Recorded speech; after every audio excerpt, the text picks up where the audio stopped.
Episode 13. There was another long silence, with the colonel dying, drowning where he stood. And then he cried out wetly, "It's me, boys! It's Wild Bob!" This is what he had always wanted his troops to call him, Wild Bob. None of the people who could hear him were actually from his regiment, except for Roland Weary, and Weary wasn't listening. All Weary could think of was the agony in his own feet. But the colonel imagined that he was addressing his beloved troops for the last time, and he told them that they had nothing to be ashamed of, that there were dead Germans all over the battlefield who wished to God they had never heard of the 451st. He said that after the war, he was going to have a regimental reunion in his hometown, which was Cody, Wyoming. He was going to barbecue whole steers. He said all this while staring into Billy's eyes. He made the inside of poor Bill's skull echo with balderdash. "God be with you, boys," he said, and that echoed and echoed. And then he said, "If you're ever in Cody, Wyoming, just ask for Wild Bob." I was there. So was my old war buddy, Bernard V. O'Hare. Billy Pilgrim was packed into a boxcar with many other privates. He and Roland Weary were separated.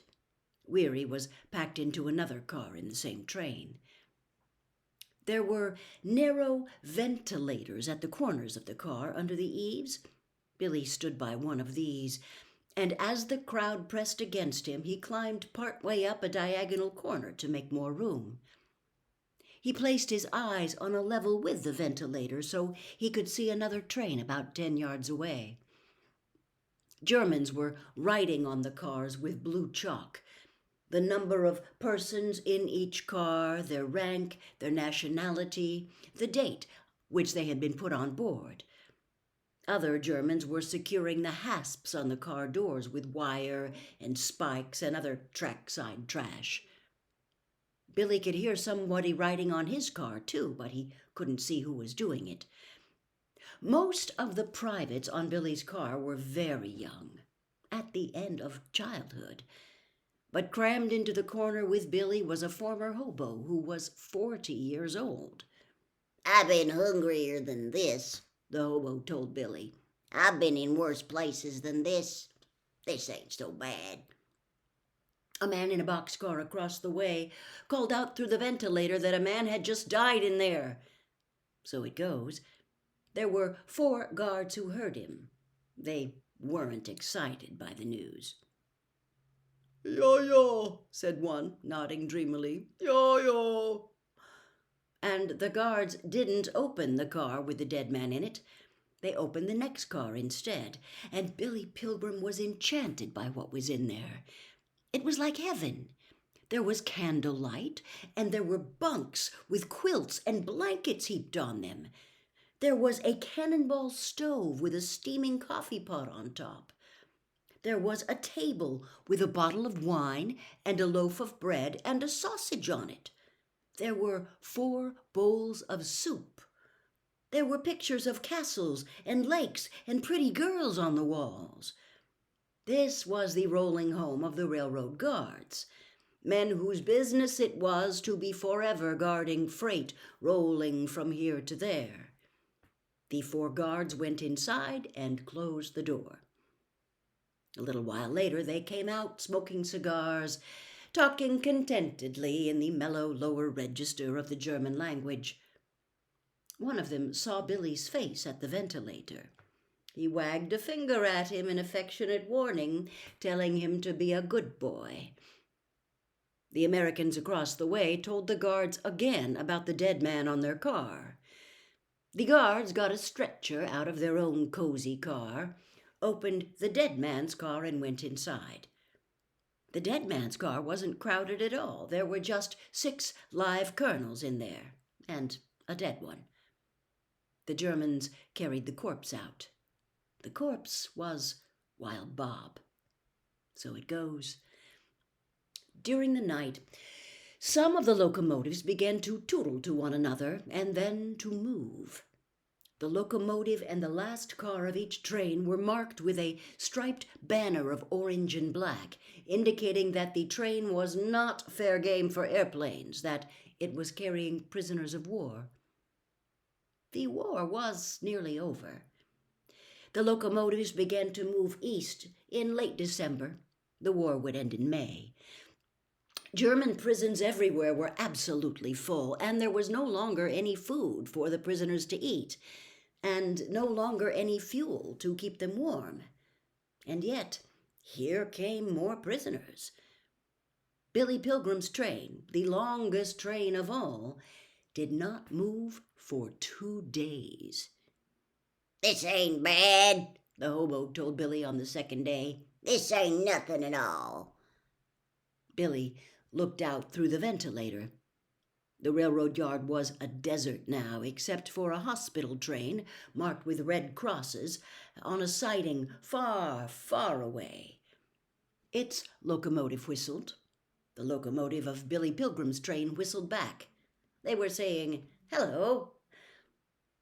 Even though Billy's train wasn't moving, its boxcars were kept locked tight. Nobody was to get off until the final destination. To the guards who walked up and down outside, each car became a single organism which ate and drank and excreted through its ventilators. It talked or sometimes yelled through its ventilators too. In went water and loaves of black bread and sausage and cheese, and out came shit and piss and language. Human beings in there were excreting into steel helmets, which were passed to the people at the ventilators, who dumped them. Billy was a dumper. The human beings also passed canteens, which guards would fill with water. When food came in, the human beings were quiet and trusting and beautiful. They shared. Human beings in there took turns, standing or lying down. The legs of those who stood were like fence posts driven into a warm, squirming, farting, sighing earth. The queer earth was a mosaic of sleepers who nestled like spoons.